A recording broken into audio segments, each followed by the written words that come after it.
संपता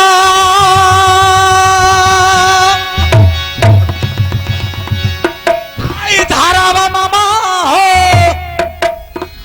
ऐसा मनावे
शपथ खा लिए मामा। क्या आपने शपथ खा अरे पोता के लिए तो मैं जान भी कुर्बान कर सकते हैं। मामा ये कौन सा शपथ होता है कि बेटा मर जाए वो बुढ़वा का? अभी वक्त विश्वास नहीं हुआ है मामा। भागे जब तक क्रिया है हो मामा आप भैया उदयचन अभिनंदन के हाई बतिया नहीं मानवा मामा नगर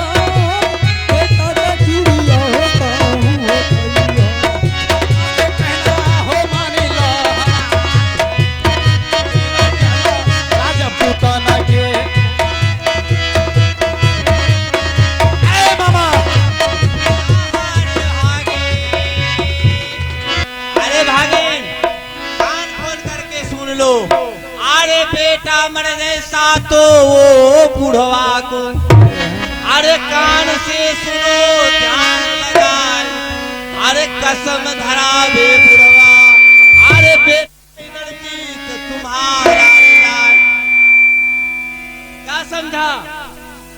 क्या? अरे भैया तो खा लिए 4 बार और मामा। हाँ जब तक आप अपने पुत्र अभिनंदन के क्रिया नहीं खाइएगा अभिनंदन मर जाए। आई देवा है रे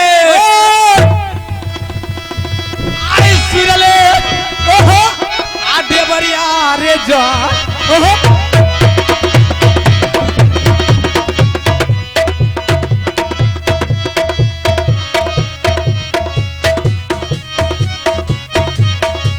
बेटा बाप पर है भाई है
मामा हो मामा हाँ भागे आपने तो मेरा आंखें खोल दिया मामा। हाँ भागे ठीक है मामा, आप चलना है तो चलिए मोहब्बा, या तो अपने घर को जाइए, मैं बेटा को पढ़ाने के लिए जा रहा हूँ। ठीक है। अरे चले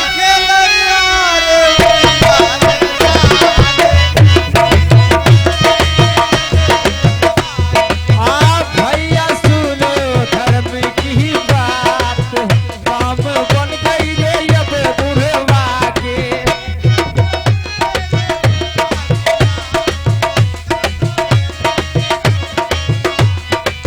भैया सुनो धर्म की बात, चलती बना रे अब उरियल के।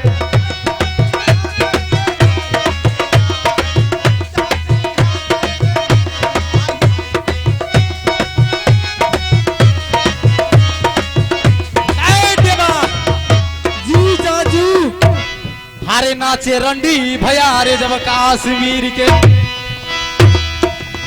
आई लोंडा रे नाचई आई गढ़िया के रे जाए।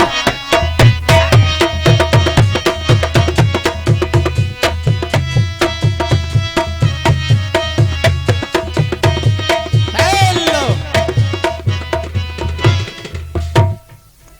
कभी कभी तो लगता है रेल पटरी से उतर के खेत में चला गया। देवा हरे रात इंजरिया जोरी जब चरवारे छटकई हाँ आए रे चरवा मनाबै छै अनहरिया हरिया आई बरिया रे मनाबै भया जब कोनो किला के आई जिनकर किला ऊंचा आप परतै दुनिया जाय राधा आई जबै अब सारा बात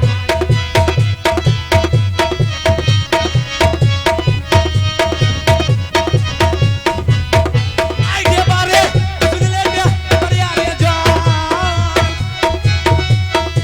बना बेटे बना धर्म हवा के भैया हसीना सबक जरूरे जगह बना दिए हो याद मोहवा के। अब यल बेला रे तभी किला चला दीवाना रे धर्म हवा आई तेरी गोली करे रे परिमाण, कमला गई रे राज मोहवान।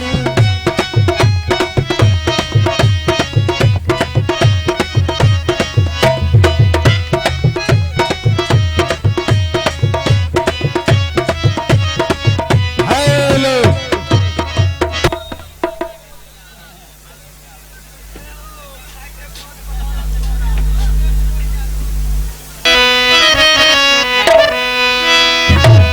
आज चल खेलना रे मोहवा रे राज, चल खेलैया रे मोहवा।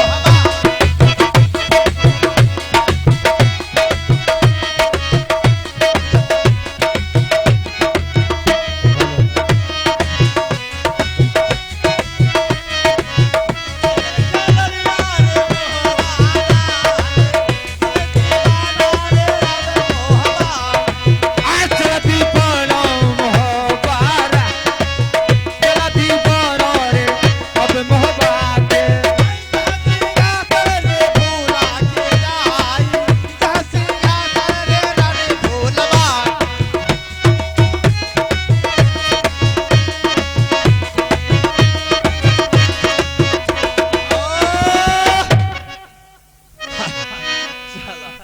आज लगता है हमको आने से पहले लगता है जो राज निपुत्तर पड़ गया है।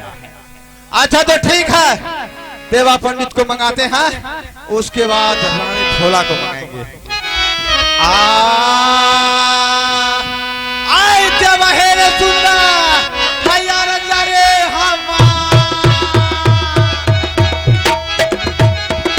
भोला का कर बाबू नालर बनाला। आई के बहेरे सुनी लेके बरिया पीर जान, अब चलिए का बरिया देवा लल बंगला से।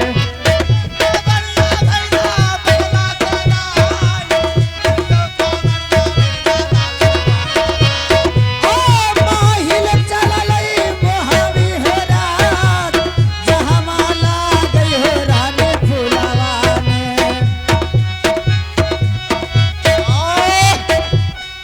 अरे देवा पंडित, अरे मर गया है चुट्टा हरामी। न मर लिया या कोरोना वायरस में तो हम जिंदे रह लिया ये मैं अमर बा। अरे भागे आज मोहब्बा के हाल तो सुना। महबा का हाल समाचार बहुत अच्छा है मामू जी। क्या बहुत अच्छा है? हाँ हाँ भागे जी तू कहाँ है? महल में जा करके बोलो जो उड़ियल वाला मामा जी आया है मुलाकात करने के लिए। मामू जी आप सबसे पहले ये बताइए हाँ कौन पुतू को मंगा सकते हैं? रानी फूला को। ओ ऐसे बोलिए ना, रानी फूला को बुलाइए।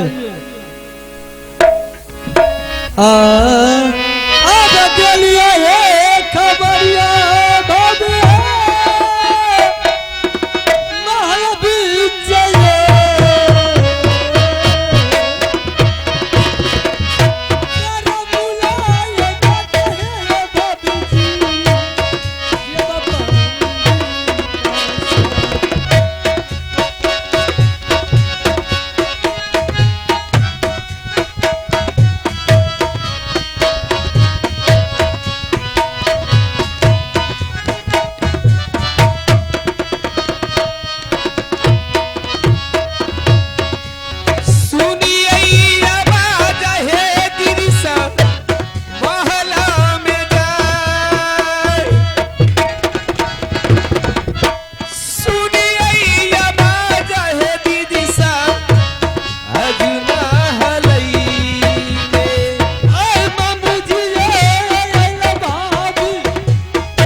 इतनी जोर से आप आवाज लगाए, मैं दौड़ के आपके पास आई हूँ। मैं जानने के लिए चाहती हूँ मेरे देवर मुझे किस लिए आवाज लगाए। भाभी उड़िया किला का जो मामा माहिल मामू जो आए हैं सिंह दरबार में बैठे हैं, आपसे मिलने का मुलाकात करते हैं। देवा जी आज बड़ी खुशी की बात है, आज मुझसे मुलाकात करने के लिए आए हैं मेरे मामू जी। कर लिया है 10-16 हजारी दीदी से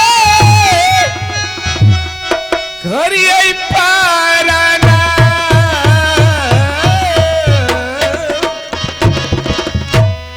10-16 हजारी है दीदी से घर आई पाराना।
प्रणाम मामू जी। आनंद हो आनंद हो आनंद हो।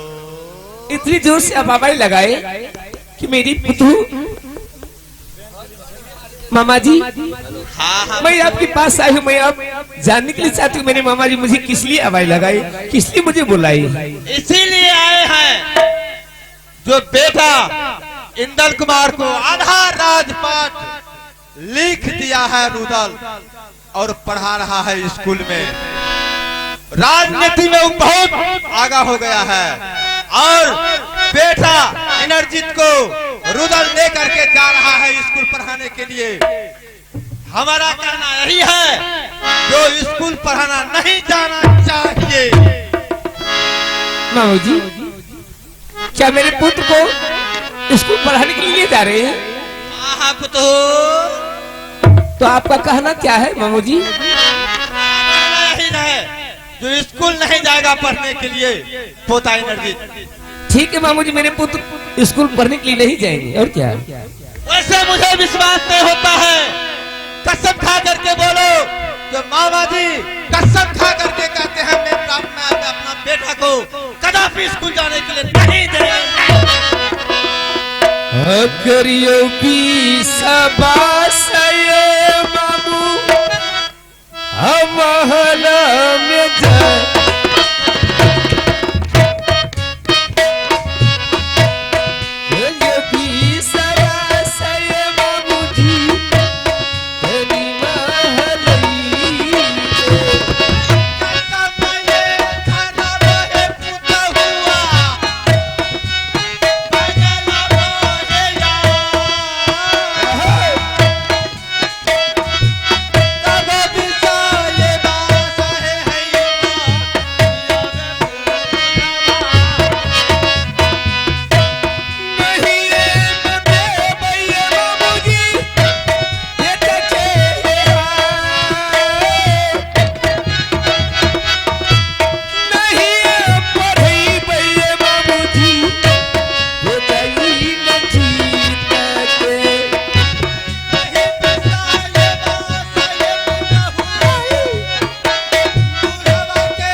कर रही बाबू बुढ़वा के हरे काम बन गए रे माहिल के जाई काम